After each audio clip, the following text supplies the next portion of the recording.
नमस्कार, मैं हूं सुधीर चौधरी और सीधी बात में आपका स्वागत है। आप भी काफी समय से सुन रहे होंगे कि मोदी सरकार में कैबिनेट रिशफल की बड़ी चर्चा अक्सर होती रहती है और अक्सर ये बात कही जाती है कि चुनाव से ठीक पहले, लोकसभा चुनाव से पहले एक बड़ा कैबिनेट रिशफल होगा। लेकिन वो कैबिनेट रिशफल हुआ नहीं और रिशफल हुआ सिर्फ एक मंत्रालय में, और वो था कानून मंत्रालय।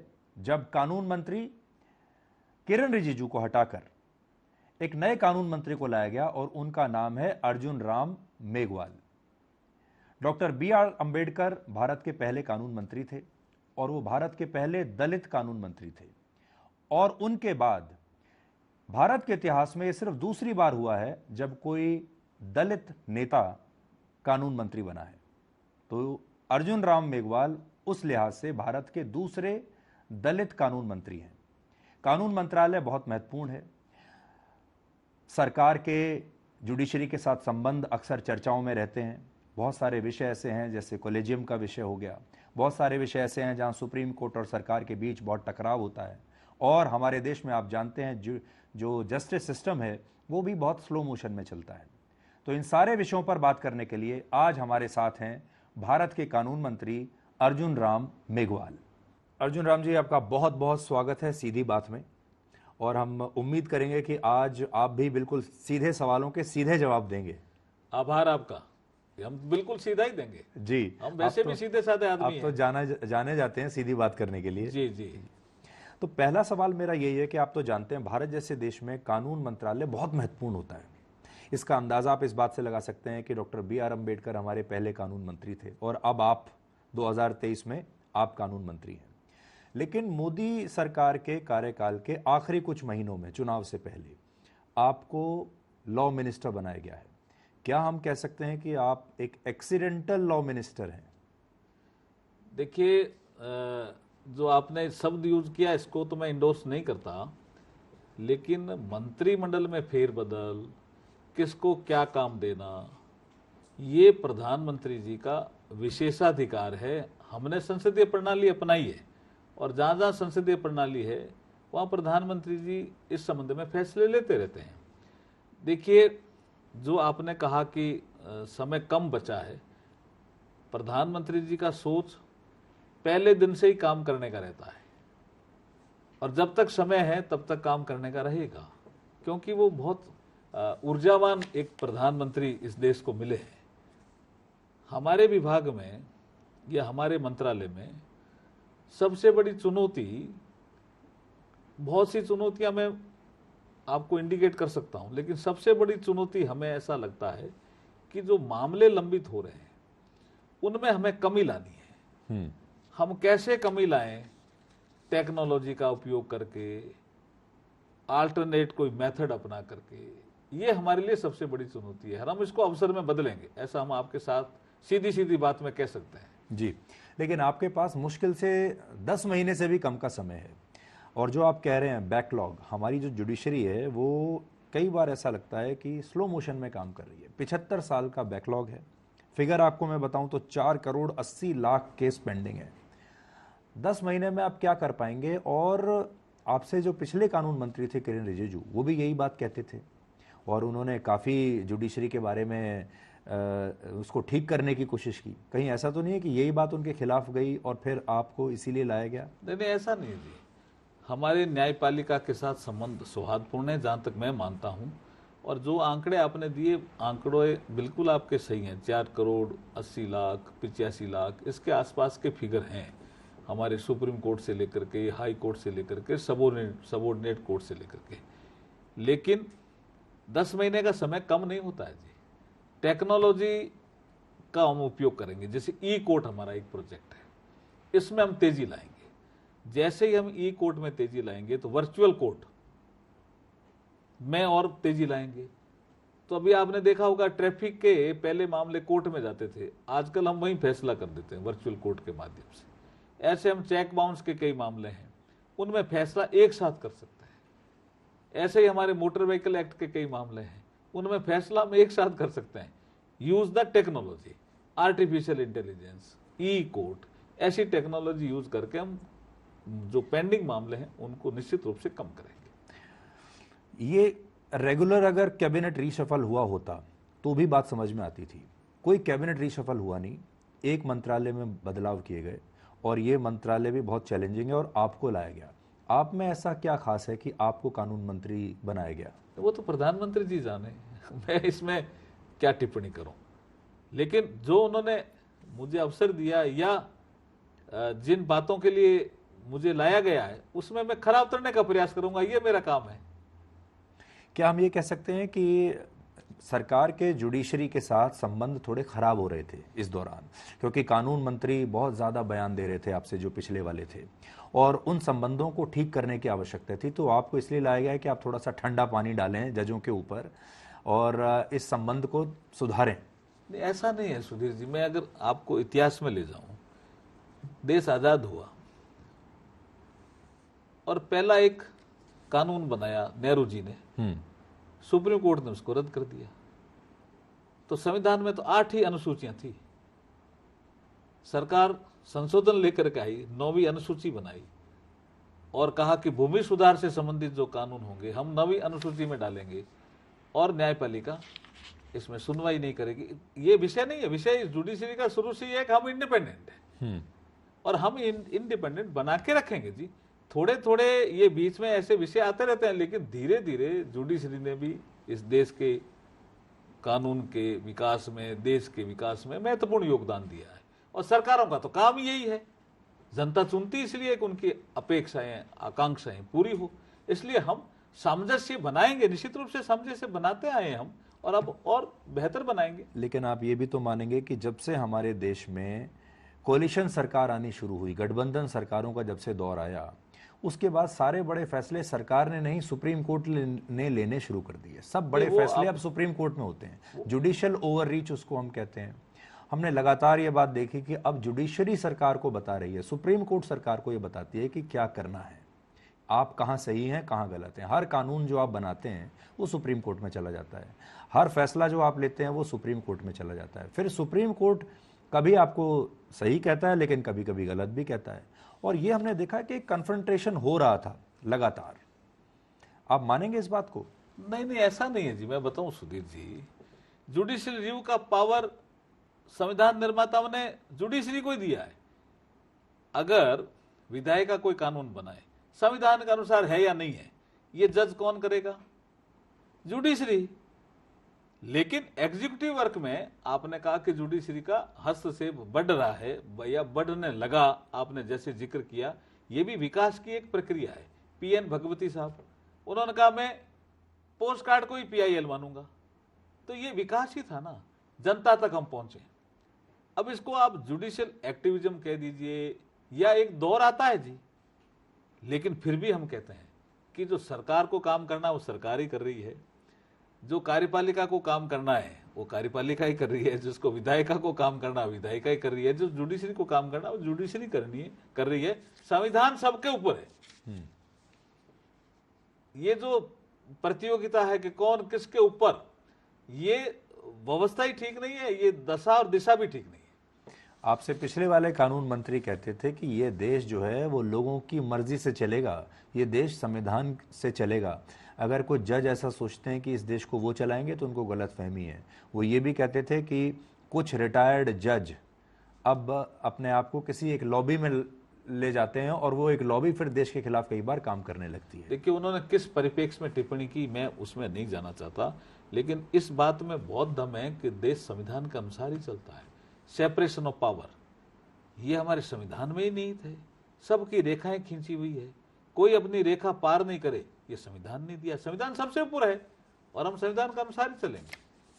कुछ ऐसे इश्यूज हैं, जैसे देखिए, राजनीति के बाद सबसे ज्यादा परिवारवाद जुडिशरी में है, उसको हम बोलते हैं अंकल जज सिंड्रोम। सब एक ही परिवार के जज बनते चले जा रहे हैं। कॉलेजियम का मुद्दा है जिस पे सरकार और सुप्रीम कोर्ट की राय अलग अलग है। समलैंगिक विवाह को लेकर अभी एक नया कन्फ्रंटेशन हुआ है। ये सब आग लगी हुई है, इसको कैसे बुझाएंगे आप? देखिए क्या होता है, जूरिस्प्रूडेंस में या न्यायपालिका में कुछ प्रोग्रेसिव लॉ आते हैं, कुछ लोग पीआईए लगाते हैं, वो भी तो हमारे देश के नागरिक हैं। पीआईए सुनने का अधिकार सुप्रीम कोर्ट को है। सरकार अपनी तरफ से एफिडेविट देती है, जनता की जो अपेक्षाएं आकांक्षाएं होती है, जनता में क्या चल रहा है, उसके आधार पर हमारे सॉलिसिटर जनरल ऑफ इंडिया या अटॉर्नी जनरल ऑफ इंडिया सरकार का पक्ष रखते हैं। तो अंत में जो फैसला होता है वही तो निर्णायक होता है। अभी तो सेम सेक्स में कोई फैसला आया ही नहीं है ना जी। लेकिन हाल के दिनों में, कुछ वर्षों में अगर आप देखेंगे, आपने जितने भी बड़े फैसले लिए, चाहे कृषि कानून की बात कर लीजिए, जम्मू कश्मीर से अनुच्छेद 370 हटाने की बात कर लीजिए, रफाल खरीदे वो बात कर लीजिए, राम मंदिर का मामला तो पहले ही था, यानी आपने जितने भी आपने नागरिकता कानून लेकर आए, सब सुप्रीम कोर्ट की स्क्रूटनी में गए हैं। और सब इसलिए गए हैं क्योंकि कोई ना कोई पीआईएल लेकर पहुंच गया। और बड़ा मुद्दा ये था कि इस पीआईएल को और सुप्रीम कोर्ट को भी एक राजनीतिक मंच की तरह कुछ लोग इस्तेमाल कर रहे हैं। देखिए, मैंने जैसे बताया ना कि पीआईएल, पब्लिक इंटरेस्ट लिटिगेशन, ये संविधान सम्मत है, इसलिए लोग लाते हैं। अब आपका ये विषय हो सकता है कि कितनी आनी चाहिए, ये विषय एक विचार विमर्श का हो सकता है, लेकिन पीआईएल तो आएगी ना। और हम इसके लिए बहुत से फैसले सुप्रीम कोर्ट ने जो दिए हैं, वो सरकार ने जो निर्णय लिए हैं उनको इंडोर्स भी किया है। कई ऐसे मामले में गिना सकता हूं।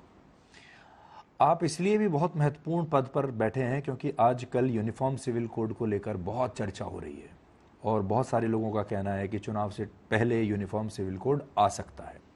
क्या आप देश को आज इसके बारे में कुछ बताना चाहेंगे?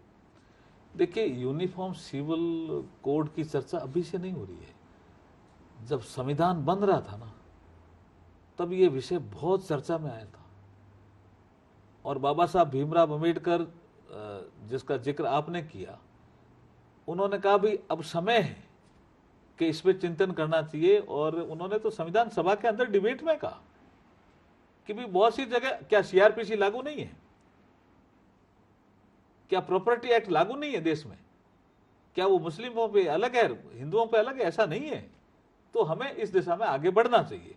लेकिन वो आर्टिकल 44 नीति निर्देशक तत्वों तक ही ला पाए नहीं। पर देखिए, लॉ कमीशन ऑफ इंडिया चुनाव से कुछ महीने पहले अचानक उस डिबेट को फिर से शुरू कर देता है और फिर कहता है 30 दिन के अंदर भारत के नागरिकों और तमाम संस्थाओं को कहता है कि आप इस पर अपनी राय दीजिए। तो इसका मतलब आपने उसमें चाबी भर दी, अब वो तेजी से चल रहा है। ऐसा नहीं है। लॉ कमीशन ऑफ इंडिया के पास ये सब्जेक्ट गया हुआ था।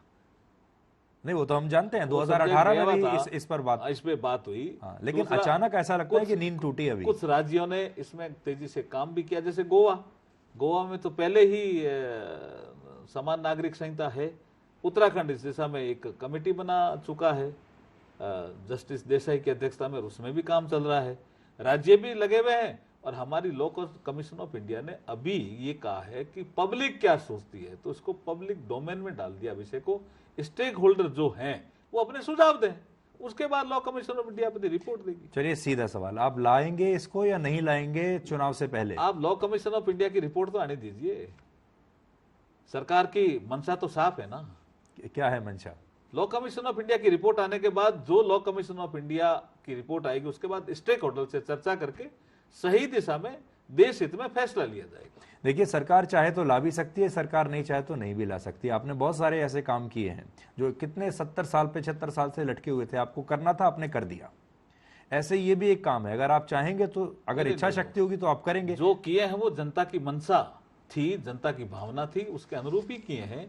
और लॉ कमीशन की रिपोर्ट आने के बाद जो हम कंसल्टेशन करेंगे, उसमें हम भावना जानेंगे जनता की। आपको कोई इंस्ट्रक्शन है इस बारे में? नहीं, अभी तो लॉ कमीशन की रिपोर्ट तो आने दो, उसके बाद बैठेंगे, आपके साथ बात करेंगे। पर प्रधानमंत्री की तरफ से कोई इंस्ट्रक्शन आपको? नहीं, वैसे पहले इस तरह के कोई इंस्ट्रक्शन होते भी तो नहीं है ना। वो तो सब कैबिनेट में जाएंगे, लॉ कमीशन की रिपोर्ट आएगी, कंसल्टेशन होगा, फिर कैबिनेट में जाएगा। एक आदमी थोड़ी इसमें कोई निर्णय लेता है। जब आपको कानून मंत्री बनाया गया तो बहुत सारे लोग बड़े हैरान थे कि बड़ी अनयूजुअल सी चॉइस है ये, और लोग सोच रहे थे कि और भी बहुत सारे पार्टी में बड़े बड़े नेता हैं, बहुत सारे बड़े बड़े वकील हैं, धुरंधर वकील सुप्रीम कोर्ट में जिन्होंने इतने वर्षों तक प्रैक्टिस की है, और आपको राजस्थान से आप आते हैं और बड़े नॉन कन्वेंशनल कानून मंत्री आप दिखते हैं, आपको लाया गया। क्या आपके लिए थोड़ा और ज़्यादा चुनौतीपूर्ण है ये प्रोफाइल? चुनौती को अवसर में बदलेंगे जी सुधीर जी। कोई भी चुनौती हो, चुनौती को निश्चित रूप से देश की आशा अपेक्षाओं के अनुरूप अवसर में बदलेंगे। आपने लॉ की पढ़ाई भी की है, हाँ की है, आपने एलएलबी की है, वो आपको अब काम आ रही है? नहीं बिल्कुल आएगी। वैसे भी मैं जब स्टेट में आईएएस था तो वैसे भी बहुत से किताबें तो पढ़नी ही पड़ती है ना, चाहे रेवेन्यू की हो, चाहे आईपीसी हो, चाहे सीआरपीसी हो, और हमारे तो आईएएस में सब्जेक्ट भी यही था, लॉ। आपका जो डिपार्टमेंट है खासतौर पर जुडिशरी, ये रेड टेपिज्म में फंसा हुआ है अगर आप देखेंगे ना, और अगर खासतौर पर अगर आप निचली अदालतों में जाएंगे तो एक अलग ही दुनिया आपको दिखाई देती है। और आप तो राजस्थान से आते हैं, सिविल सर्विसेज से आते हैं, आपने सरकारों में इतना काम किया है, आपकी अपनी अंडरस्टैंडिंग क्या है कि इसको कैसे ठीक किया जा सकता है? देखिए, एक एडीआर करके सिस्टम है, उसको हमें स्ट्रेंथन करना पड़ेगा, अल्टरनेट डिस्प्यूट रिजोल्यूशन मैकेनिज्म को। उसमें हम आर्बिट्रेशन को बढ़ावें, हम मेडिएशन को बढ़ाएं, हम कंसिलिएशन को बढ़ावें। कुछ प्रयास हुआ जैसे लोक अदालतों का, फास्ट ट्रैक का, स्पेशल कोर्ट्स का, लेकिन हमें इसमें तेजी लानी पड़ेगी। जैसे हम तेजी लाएंगे और टेक्नोलॉजी का यूज करेंगे, ई कोर्ट का, तो मुझे लगता है कि हम सफल हो जाएंगे। मैं आपका ट्विटर हैंडल देख रहा था, उसमें मैंने देखा कि आपने हाल ही में जितने सारे ट्वीट्स किए हैं सब राजस्थान की राजनीति को लेकर किए हैं, सब में आपने अशोक गहलोत को अपना निशाना बनाया है। कानून मंत्री के तौर पर मुझे आपका कोई ट्वीट, कोई बयान नहीं दिखा। तो क्या ऐसा लगता है कि अभी भी आपका मन जो है वो राजस्थान की राजनीति में ही है? नहीं, कानून मंत्री के रूप में भी कई ट्वीट है, आप मिल जाएंगे आपको। हाँ। लेकिन चूंकि अशोक गहलोत और सचिन पायलट जो आपस में लड़ रहे हैं और जनता को शासन ढंग से नहीं दे रहे हैं, और उनका जो सुशासन देने का वादा था वो कुशासन में बदल गया, तो जनता की अपेक्षाएं, दलितों पे अत्याचार बढ़े, महिलाओं पे अत्याचार बढ़े, और झूठ बोलकर सत्ता में आ गए, अभी भी ढोंग कर रहे हैं, तो जनता की अपेक्षाएं, तो हम तो जनप्रतिनिधि हैं, तो जनता की अपेक्षाओं के अनुसार हमें सोशल मीडिया पे एक्टिव रहना पड़ता है। राजस्थान आपका होम स्टेट है, वहाँ चुनाव आने ही वाले हैं, और आप बता रहे हैं भाई अब आपका राज्य है तो आपका इंटरेस्ट तो रहेगा ही वहाँ क्या हो रहा है। इस बार के चुनाव में आप क्या देखते हैं, क्या आउटकम आप देखते हैं? सचिन पायलट आपकी टीम में तो नहीं खेल रहे हैं कहीं? देखिए, ये मैं अगर आपको थोड़ा पीछे ले जाऊं, रिजल्ट आया 2018 में, तो ये 10, 15, 20 दिन तक मुख्यमंत्री कौन हो इसका निर्णय नहीं कर पाए, और सड़कों पे लोग थे। वही स्थिति वापस पहुंच गई है। इन 4.5 साल में इन्होंने कोई समझौता इनका सफल नहीं हुआ, फेल हो गया। और पहली प्रेस कॉन्फ्रेंस में सचिन पायलट ने बोला, हूबहू मैं सुना रहा हूं इन्वर्टेड कोमा में, कि बीजेपी वाले पूछ रहे हैं कि मुख्यमंत्री कौन होगा। आज सोनिया गांधी जी ने राजस्थान को 2 मुख्यमंत्री दे दिए। 2 मुख्यमंत्री नहीं होते हैं जी किसी प्रदेश में। बस वहीं से झगड़ा शुरू हुआ। वो सड़कों पे उस समय भी झगड़ा था, आज भी सड़कों पे है। वो कांग्रेस में है ना सचिन पायलट। इसका मतलब कांग्रेस 2 भागों में बंटी हुई है और दरारें बहुत लंबी लंबी खींची जा रही है। लेकिन अशोक गहलोत जिस तरीके से नई नई योजनाएं ला रहे हैं, कभी सिलेंडर की योजना ला रहे हैं, आप कह रहे हैं मैं मुफ्त में मोबाइल फ़ोन दूंगा, बहुत वेलफेयर स्कीम्स जिसको वो कहते हैं, ऐसा वेलफेयर स्कीम्स लेकर आ रहे हैं। आपको ऐसा लग रहा है कि लास्ट में ही उन्होंने खेलना शुरू किया, लेकिन अच्छा खेल रहे हैं अब लास्ट के ओवर्स में? नहीं, वो उनकी स्टाइल है जी। ये वो 98 में जब मुख्यमंत्री बने तो 3 में ही ऐसी योजनाएं लाए थे, फिर हार गए। 3 हार गए ना। अब उसके बाद फिर वो ऐसी योजनाएं जब लास्ट होता है तब लाते हैं। ऐसा उनकी आदत है, फितरत है उनकी। जब आप पिछली बार चुनाव हारे तो बीजेपी का जो वोट शेयर है वो 45 से सीधे 38 पे आ गया, 38% पे, और कांग्रेस जो है वो सिर्फ जरा सी ऊपर थी 39% पे, और उसकी सरकार बन गई।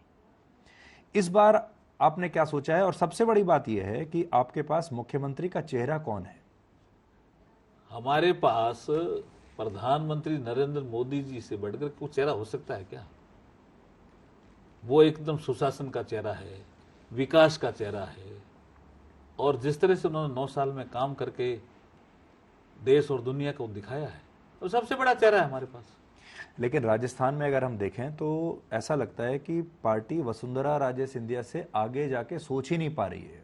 वसुंधरा राजे को आप क्रॉस नहीं कर पा रहे हैं, और आप पूरी तरीके से वसुंधरा राजे पर ही निर्भर कर रहे हैं अभी भी। पिछली बार भी आपने यही गलती की थी, और इस बार भी आपके पास उनकी टक्कर का कोई नेता है नहीं। मैंने अभी क्या कहा, हमारे राजस्थान में चुनाव, हमारे प्रभारी अरुण सिंह जी, इवन और भी नेता ये बोल चुके हैं कि नरेंद्र मोदी जी हमारे नेता हैं, वही हमारा इस चुनाव में चेहरा होंगे, बोल चुके हैं कई बार।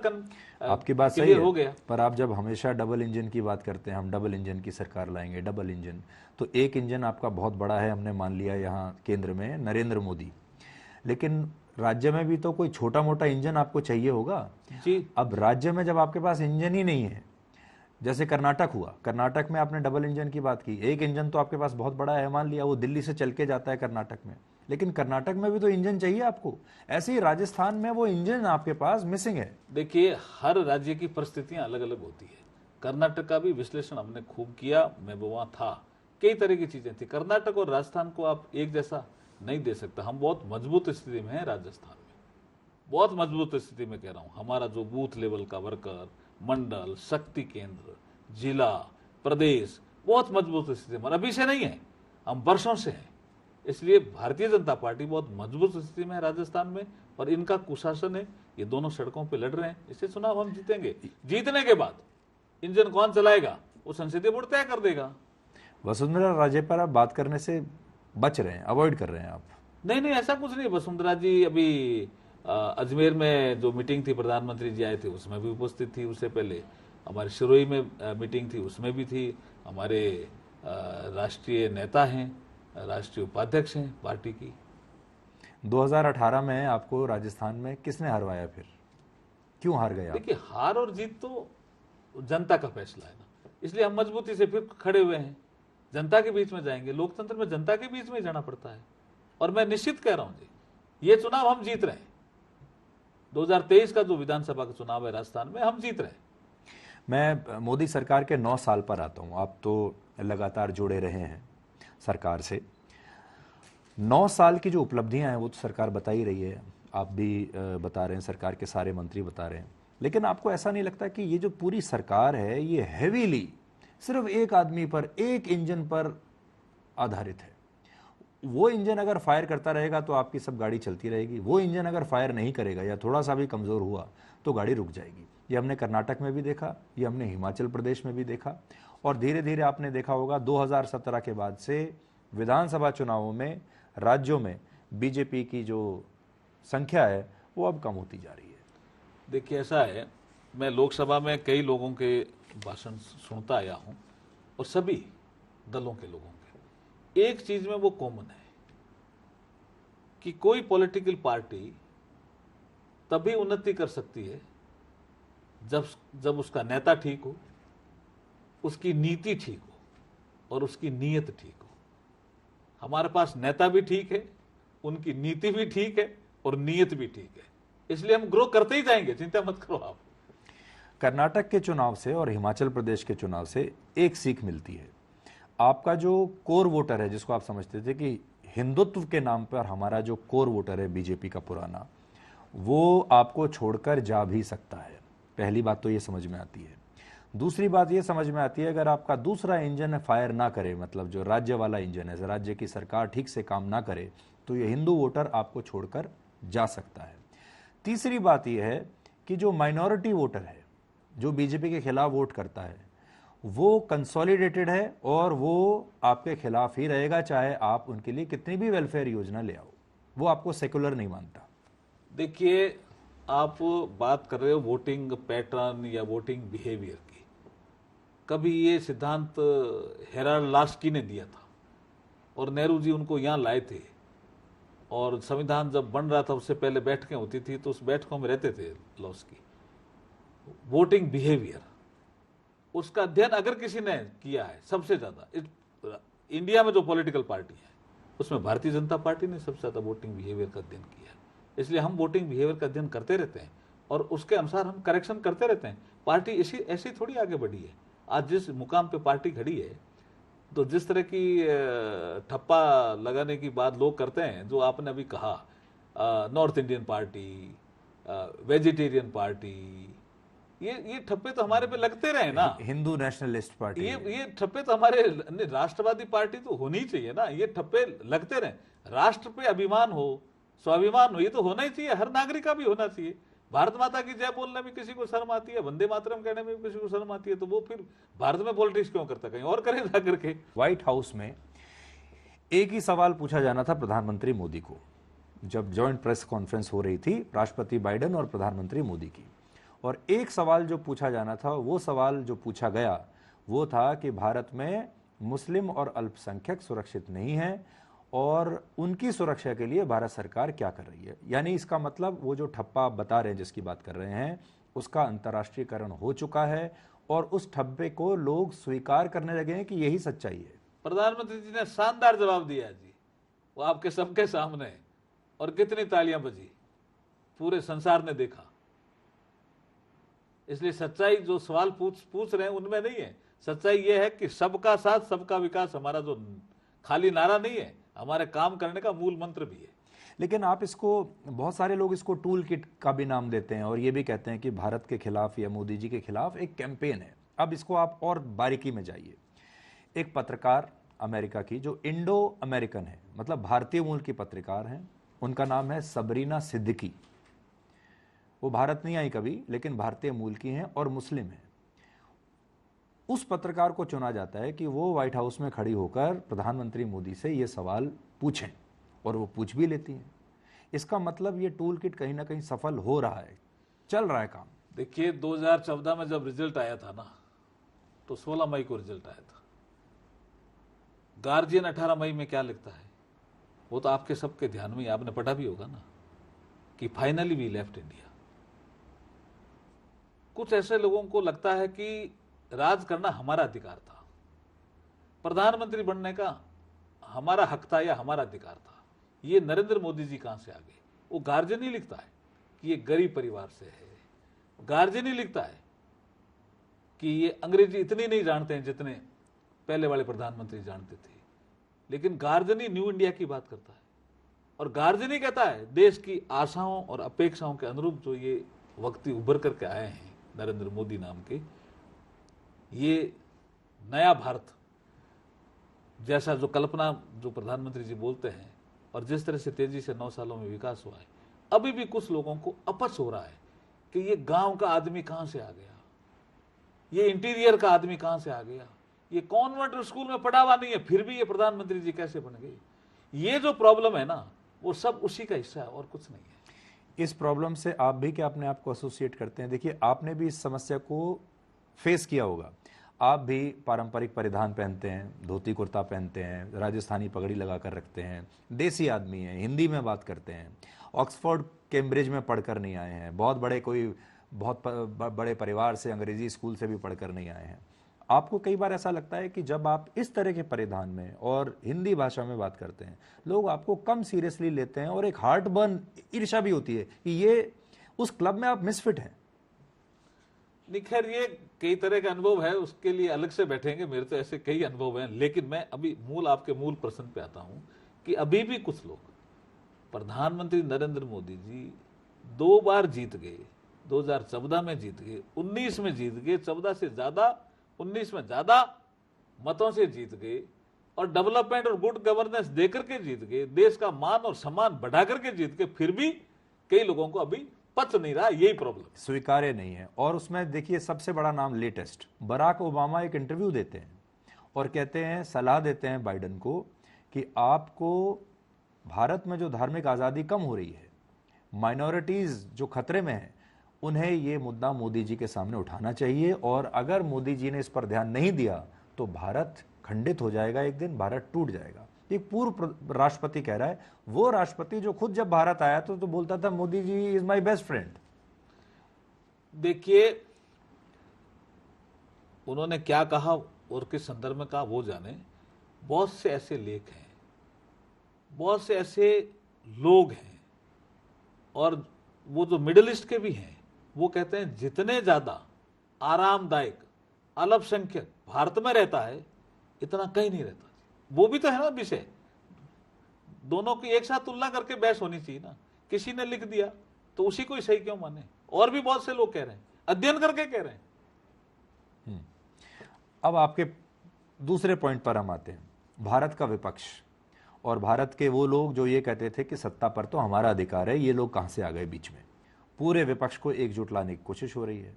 पटना में नीतीश कुमार सबको एक साथ लेकर आ रहे हैं, सारे मोदी जी से परेशान हैं, सब आपके ईडी से, सीबीआई से, इनकम टैक्स से, जीएसटी से सारे लोग दुखी हैं। अगर ये पूरा विपक्ष एक साथ आ गया तो आपको कितनी चोट पहुंचा सकता है? देखिए, ये प्रयास लंबे समय से भारतीय राजनीति में हो रहा है। भारतीय राजनीति किसी जमाने में बायोपोलर पॉलिटिक्स कहलाती थी। धीरे धीरे रीजनल पार्टियां उठी, क्योंकि रीजनल इम्बैलेंस को जो सरकारें आई उनको दूर नहीं कर पाई। प्रधानमंत्री जी मोदी जी जब शासन करते हैं तो वो किसी में भेदभाव नहीं करते।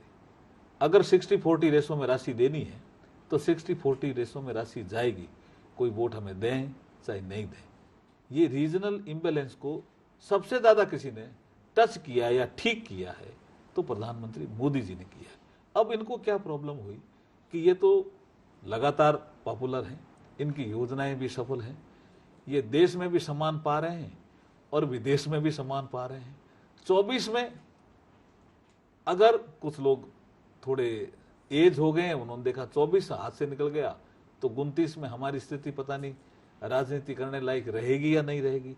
तो वो सब अपने कोई स्वार्थवश एक इकट्ठे हो रहे हैं, देश हित में इकट्ठे नहीं हो रहे हैं। जितना बढ़िया शासन स्टेबिलिटी के साथ नरेंद्र मोदी जी दे रहे हैं वो कहां दे पाएंगे जी। इतना आपस में विरोधाभास है। अब जो लोग आपस में लड़ रहे हैं राज्यों में, वो केंद्र में आकर के एक होते हैं, कभी केंद्र में लड़ते हैं, वो राज्यों में जाकर के एक होते हैं। इतने विरोधाभासी वातावरण में वो एक हो जाएंगे, मुझे तो डाउट है। और अभी दिल्ली के अध्यादेश वाले मामले में शायद कांग्रेस का रुख कुछ और होने वाला है, तो हो सकता है आम आदमी पार्टी ज्वाइन नहीं करे वो उस मामले में। जी, राहुल गांधी की जो भारत जोड़ो यात्रा रही, कांग्रेस का ये कहना है कि अब उनकी छवि फाइनली अब अच्छी हो रही है, अब लोग उनके साथ आ रहे हैं और उसके नतीजे भी ग्राउंड पर अब दिख रहे हैं। इसे आप कितनी बड़ी चुनौती मानते हैं? ये भारत जोड़ा यात्रा का एक उदाहरण मैं जालंधर में देता हूँ। ठीक है, जालंधर में हम चुनाव हारे, जालंधर सीट उनकी थी कांग्रेस की, संतोष चौधरी उनके एमपी थे। ये एक इंसिडेंट है ऐसा जो भारत जोड़ो यात्रा में सिटिंग एमपी की डेथ होती है राहुल गांधी के साथ दौड़ते हुए, और उसके बाद उपचुनाव होता है और कांग्रेस हार जाती है। तो इससे इंपैक्ट पता चल जाता है कि कोई इंपैक्ट नहीं है जी। हर राज्य की परिस्थितियां अलग होती है, उसके अनुसार जनता फैसले लेती है। बट उसके बाद आप कर्नाटक में हारे, राहुल गांधी की वो पार्टी से हारे। ये जालंधर में कह रहा हूँ, एक हाँ, कैसा उदाहरण है जी? एकदम ठीक है, बढ़िया। उसके सामने दौड़ रहे थे और उनकी पत्नी को टिकट दे दिया ये तो अभी वो नहीं जीत पाए।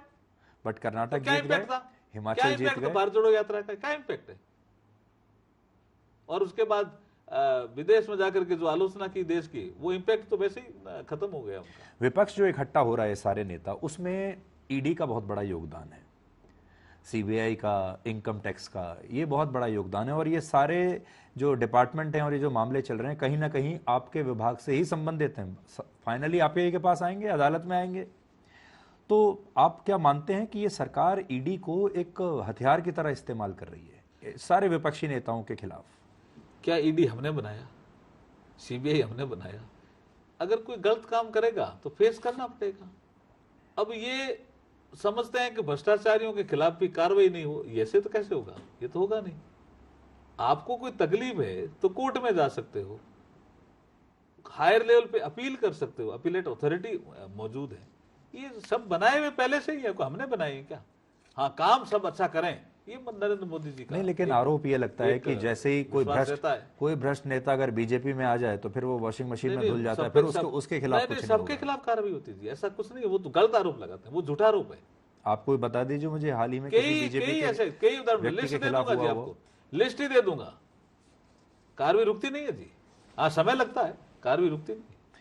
अब मैं आपके पर्सनल प्रोफाइल पर आता हूं। एक तो आप इसलिए बहुत जाने जाते हैं, आप साइकिल से लोकसभा जाते हैं, आपकी उम्र है 69 ईयर्स।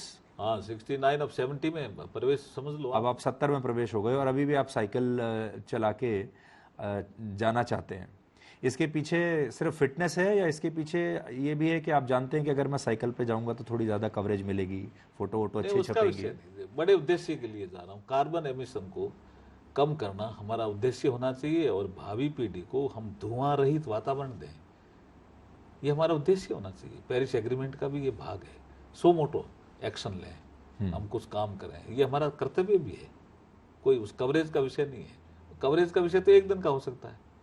मैं अगर लगातार जा रहा हूँ और या फील्ड में भी जब मौका मिलता है तो साइकिल पे चलता हूँ, तो कवरेज का विषय नहीं है ना, वो हमारा एक पैशन है या हमारा एक मिशन है, वो विषय है। हम कानून मंत्री से बात कर रहे हैं और कानून मंत्री की खुद की जो विवाह था वो 15 साल की उम्र में हो गया था तो पहला तो कानून आप ही ने तोड़ा है। नहीं, वो हमारे पिताजी का विषय था, मेरा हाथ में चीजें उस समय थी नहीं। लेकिन एक चीज है, हाँ। शादी होने के बाद मैंने मेरी पत्नी को जिस तरह से रखा, या पत्नी से मैंने सीखा, या पत्नी ने हमको समझाया, तो मैंने पत्नी को समझाया, वो हमारे लिए तो आदर्श है जी। आपकी जो किताब है उसके बारे में भी मैं बात करता हूँ। आप बहुत दुनिया के कम लोगों में होंगे जिन्होंने अपनी पत्नी के ऊपर किताब लिखी है, एक सफर हम सफर के साथ जी। और किताब जब मैं पढ़ता हूं तो उसमें ऐसा लगता है आपने पत्नी को नहीं रखा, पत्नी ने आपको रखा है। नहीं, पत्नियों का योगदान किसी पति की सफलता में होता है तो उसको हम छुपावें क्यों जी? हमारे यहाँ पुरुष प्रधान समाज में ये माना जाता है मैंने किया, मैंने मेहनत की। भाई मेरी पत्नी भी जब मैं पढ़ता था तो उस समय तो मुझे कह सकती थी ना, भाई अब आपके पास फीस भरने के लिए पैसा नहीं है तो छोड़ दो। लेकिन वो हैंडीक्राफ्ट का काम जानती थी और वो कहती थी अगर फीस भरने के लिए पैसे नहीं है तो मैं हैंडीक्राफ्ट का काम करूंगी। और रात को ही करना पड़े तो हमारे घर में तो लाइट ही नहीं थी, चिमनी की रोशनी पे वो हैंडीक्राफ्ट का काम करके और फीस भरने के लिए पैसे अगर मुझे देती है, तो मुझे इस समय आपके सामने बैठ करके ये बात करके गर्व होता है कि मेरे पढ़ने में मेरे माँ बाप का, मेरे गुरुजनों का योगदान है, मेरी पत्नी का भी योगदान है मेरी पढ़ाई में। तो आपकी पत्नी काम करती थी बाहर जाकर, तब आपके स्कूल की फीस आती थी? नहीं, वो घर में ही करती थी। अच्छा। ये जो हैंडीक्राफ्ट का काम है अभी आपको हम दिखाएंगे, अभी भी करती है। ऐसा नहीं है कि उस समय करती थी अब नहीं करती है, लगातार करती रहती है। छोटे छोटे कुछ पर्स बनाती है, कुछ स्वस्तिक बनाती है, वो मेरे लिए। और आज बच्चों का कोई डिमांड है तो उसके लिए, वो कोई बाजार के लिए नहीं है उसका विषय। तो आप और आपकी पत्नी जो है पाना देवी, आप लोग 55 साल से एक साथ हैं? 55 साल से। अभी हमने एक कार्यक्रम भी किया केवड़िया में। क्या? 55 जिन के 55 साल हो गए थे शादी के, वो और 55 जोड़े वो जिनके शादी के 1 साल नहीं हुआ था। 55 और 55 चुनौतियां और अवसर। 55 साल जिसके शादी के हो जाते हैं वो करीब 80, मैं थोड़ा अभी 80 आपका बाल विवाह हो गया इसलिए नहीं तो 80, कोई 85, ऐसे 55 जोड़े हमने ऑल ओवर इंडिया के बुलाए थे। और 55 वो जोड़े बुलाए थे जिनको शादी का 1 साल नहीं हुआ था। तो हमने कहा कि ये इनका एक लड़का अमेरिका चला गया, बात किससे करे, ये ग्रे एरिया है। तो हम उन 55 जो नए जोड़े थे उनको हमने लॉटरी के माध्यम से उनको एक दूसरे के गोद दे दिया कि आप टॉकिंग करेंगे, बात करेंगे, पूछेंगे अंकल कैसे हैं आप। ये जो विषय है ये ग्रे एरिया था जो मैंने चुना कि आदमी सेटल है, रिटायर्ड हो गया, बच्चे कहीं बाहर है, लेकिन उससे बात कौन करे, उसको नॉलेज कौन ले। तो हमने नई पीढ़ी और पुरानी पीढ़ी का अभी मिलन किया। जब मुझे मेरी शादी के 55 साल हुए तो केवड़िया में एकता नगर में फंक्शन किया। केवड़िया का स्टेशन का नाम एकता नगर है, इसलिए एकता नगर चुना कि फैमिली में भी एकता रहे। और हमारे मुख्य अतिथि भी वही थे जिनके शादी के 55 साल हो गए। तो वैसे तो देखिए आप अब राजनीति में हैं, लेकिन दिल से ऐसा लगता है आप काफी रोमांटिक हैं अभी भी। नहीं, ये समाज का विषय है जी। नहीं, पर अपनी पत्नी के साथ भी इस तरह के संबंध, इसका नहीं, मतलब थोड़ा रोमांटिक संबंध है। मेरा एक सब्जेक्ट है जी। आदमी शादी करता है किसके लिए? हैप्पी रहने के लिए। और शादी के बाद वो हैप्पी क्यों नहीं रहता, ये मेरा सब्जेक्ट है जी। और हम समाज में हैप्पीनेस क्यों नहीं बढ़ा सकते? तो ये सारे शादीशुदा जो मर्द हैं हमारे देश में, उनके लिए आप बताइए, शादी के बाद हैप्पी क्यों नहीं रहते लोग? वो क्योंकि आपस में समझते नहीं एक दूसरे, छोटी छोटी बातों पे झगड़ते रहते हैं। हमारा ये कहना है कि 498 के मुकदमे होने से 15-20 साल जो जीवन के अच्छे होते हैं वो आप लड़ाई में खो देते हो। तो हम उस जो लड़ते हैं, सब थोड़ी लड़ते हैं, लेकिन कुछ टेंशन में रहते हैं। शादी के बाद लड़ते नहीं लेकिन टेंशन में रहते हैं। हैप्पी क्यों नहीं रह सकते? साथ बैठ के खाना क्यों नहीं खा सकते? चर्चा क्यों नहीं कर सकते? छोटा मोटा विवाद है, पति समझदार है तो पत्नी को समझावे, और पत्नी समझदार है तो पति को समझावे। ये सब्जेक्ट है हमारा। और हैप्पीनेस बाहरी आवरण नहीं है। किसी को बड़ा पद मिल जाए हैप्पी रहे जरूरी नहीं है, किसी के पास बड़ा मकान है हैप्पी हो जरूरी नहीं है, इंटरनल है।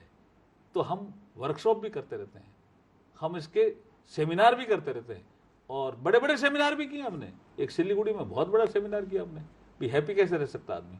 तो हैप्पीनेस इंडेक्स में भी हम इंप्रूव करें, ये भी हमारा एक काम है। अर्जुन जी, मैंने ये भी सुना कि जब आप ने अपनी नौकरी की शुरुआत की, प्रोफेशनल लाइफ की शुरुआत की, तो आप टेलीफोन ऑपरेटर की नौकरी के साथ आपने शुरुआत की थी डाक विभाग में। तब आपने सोचा था डाक विभाग में टेलीफोन ऑपरेटर के पद पर एक व्यक्ति एक दिन देश का कानून मंत्री बन जाएगा? ये तो आपने बहुत पुरानी बात आपने याद दिलाई है। 74 में मैं पीएनटी डिपार्टमेंट कहलाता था, पोस्ट एंड टेलीग्राफ। उस समय मैं टेलीफोन एक्सचेंज में टेलीफोन ऑपरेटर बना और उसी समय मैंने एलएलबी की, नौकरी करते हुए रेगुलर। तो सुबह टेलीफोन एक्सचेंज की ड्यूटी करना, कभी रात को करना, और शाम को जो एलएलबी की क्लासें लगती थी उसमें रेगुलर जाना। मेरी क्लास मिस नहीं होती थी, मैं रेगुलर स्टूडेंट रहा हूँ एलएलबी में भी। लेकिन ये कल्पना नहीं थी, लेकिन ये धीरे धीरे आगे बढ़ते हुए और बीकानेर की जनता ने जब हमें चुना तो प्रधानमंत्री जी ने भी हमें चुना। तो जीवन जो है वो आपको संकेत उस समय भी दे रहा था। वो कैसे दे रहा था?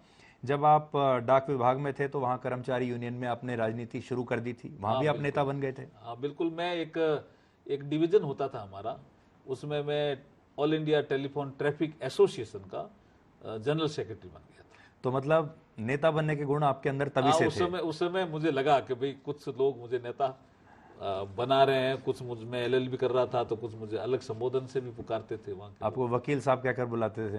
अभी भी कुछ लोग जो जिंदा है वो कहते हैं, मैं जब मिलता हूँ ना, जो टेलीफोन एक्सचेंज में मेरे साथी है, आइए वकील साहब क्या हाल चाल है, बस अभी संबोधन हमारा वही है। उसके बाद आपने आरजेएस का इम्तिहान दिया, जुडिशियल सर्विस का। राजस्थान जुडिशियल सर्विसेज का मैंने एग्जाम दिया जब मैंने एलएलबी कर ली थी। मतलब आप जज बनना चाहते थे? हाँ, जज बनना चाहता था, इसलिए तो आरजेएस दिया। मुंशी मजिस्ट्रेट बनना चाह रहा था, इसलिए आरजेएस दिया। अच्छा। लेकिन किसी कारण से हम एक सब्जेक्ट में 1 नंबर से रह गए, अंग्रेजी में। जिसमें भी अब हम ग्रामीण क्षेत्र के थे। तो अंग्रेजी आपकी तब बेहतर नहीं थी।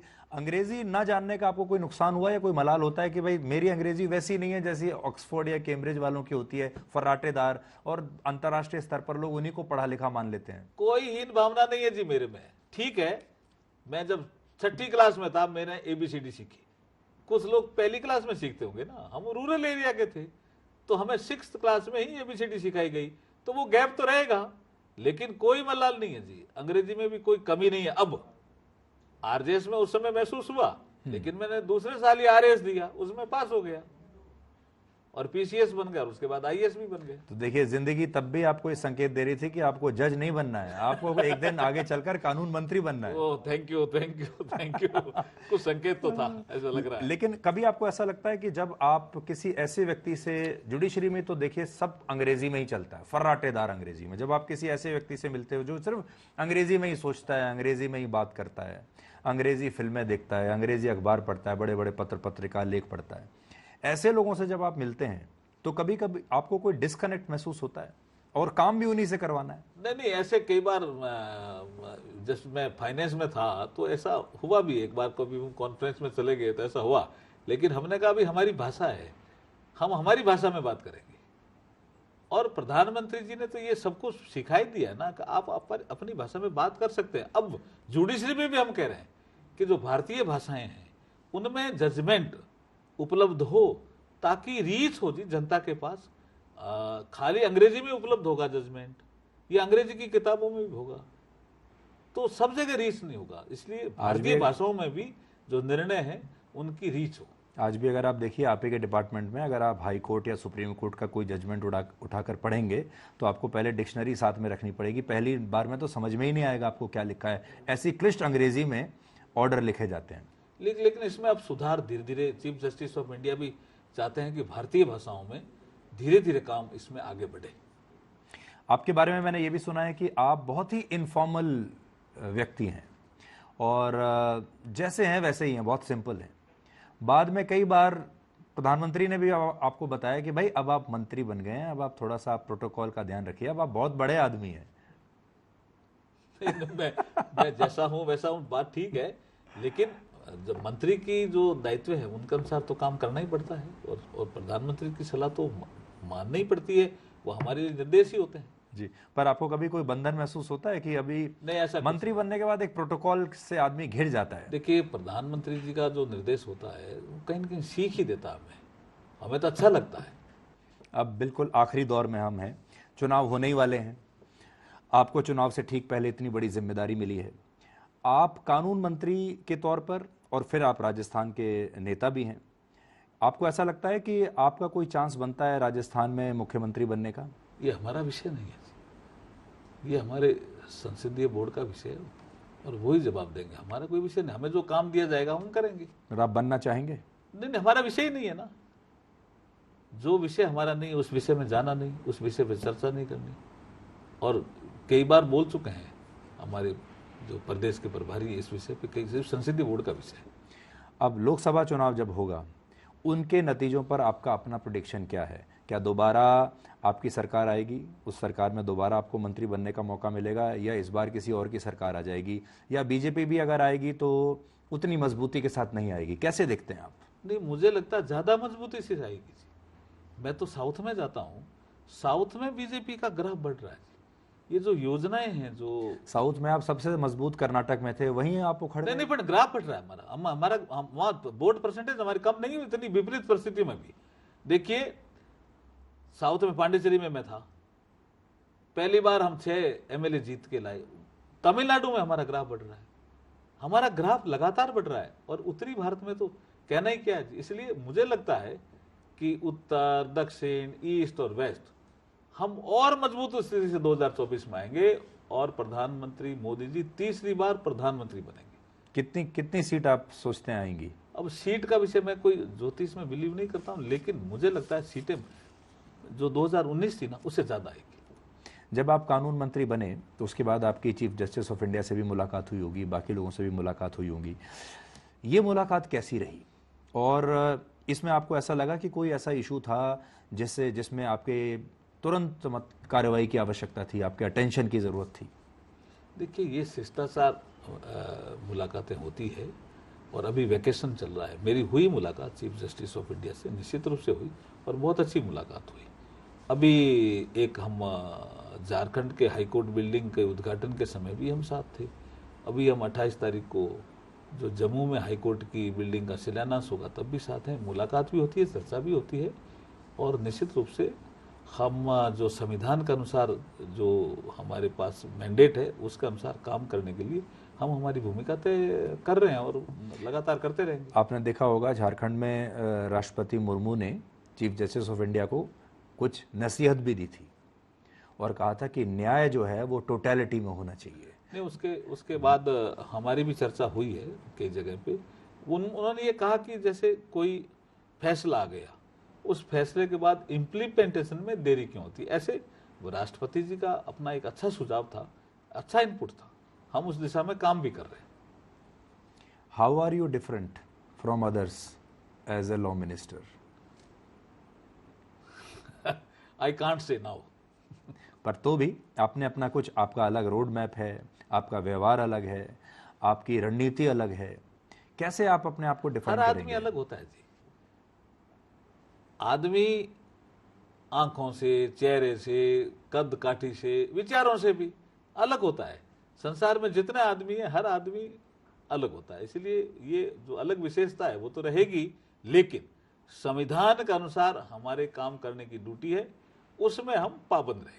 आप जब समस्याओं को पकड़ेंगे, सबसे पहले किस समस्या को आप पकड़ेंगे?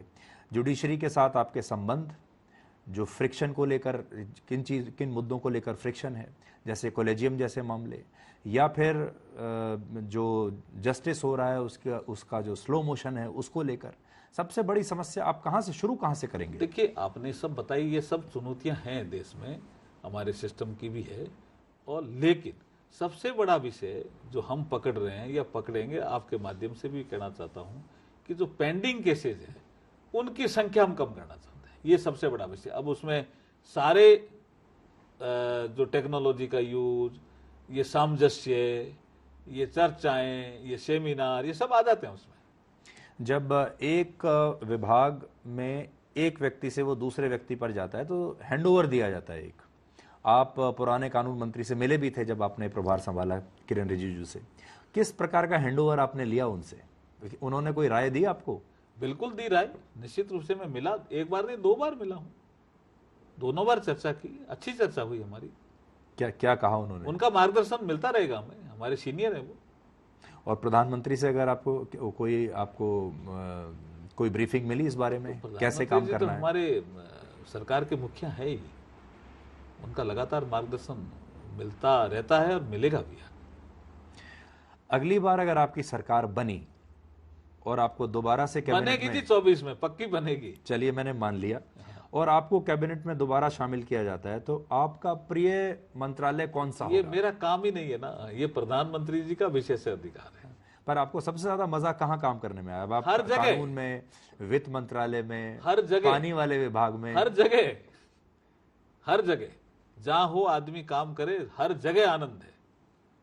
कोई एक विभाग जहां आपको लगता है कि मैंने सबसे ज्यादा उपलब्धि हासिल की? नहीं, हर जगह आप बैठेंगे तो मैं हर जगह की उपलब्धि बताऊंगा, निश्चित रूप से। ठीक है अर्जुन जी, हमसे बात की आपने, आपका बहुत बहुत शुक्रिया। अब इतना मैं जरूर कहूंगा कि अब आप बहुत डिप्लोमेटिक हो गए हैं, थैंक यू, बहुत राजनीतिक हो गए अब आप। थैंक यू, अब आप थैंक यू फॉर कॉम्प्लीमेंट। अब आप छुपाते ज्यादा हैं और बताते कम पूरी हैं। बताया मैंने, पूरी सीधी बात की है। Very good, thank you so much. Thank you Sudeep ji, आपको भी थैंक यू।